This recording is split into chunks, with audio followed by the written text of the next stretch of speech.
Pemirsa, pemerintah telah resmi melarang setiap orang di Indonesia untuk menjual rokok per batang.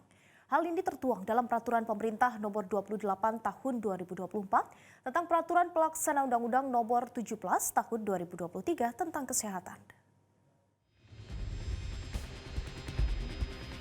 Pemerintah telah resmi melarang setiap orang di Indonesia menjual rokok per batang sesuai dengan PP Nomor 28 Tahun 2024 tentang Peraturan Pelaksanaan Undang-Undang Nomor 17 Tahun 2023 tentang Kesehatan. Hal ini dianggap bisa meminimalisir dampak buruk terkait kebiasaan orang Indonesia dalam merokok. Dengan pembatasan penjualan tersebut, pemerintah berharap jumlah orang Indonesia yang merokok bisa diturunkan, terutama di masyarakat kelas bawah yang biasa mengkonsumsi rokok dengan membeli ketengan. Selain itu, rokok juga dilarang dijual pada orang di bawah 21 tahun dan perempuan hamil. Selain itu, rokok juga dilarang dijual dalam radius 200 meter dari satuan pendidikan dan tempat bermain anak. Pengamat kebijakan publik, Trubus Rahardiansyah menyambut baik kebijakan ini. Menurut Trubus, saat ini angka perokok di Indonesia sudah mencapai 70 juta orang, dan sebagian di antaranya adalah anak-anak. Kita ingin mengendalikan adanya angka prevalensi orang yang merokok gitu ya, itu dari hasil survei kesehatan Indonesia itu mencapai 70 juta orang.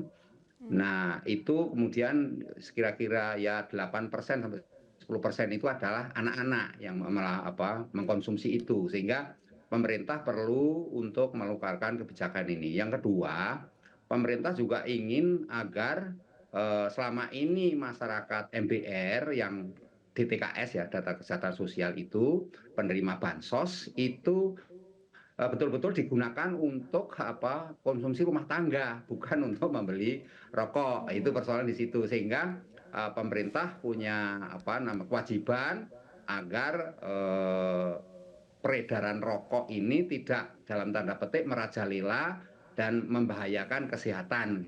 Kira-kira seperti itu, Mbak.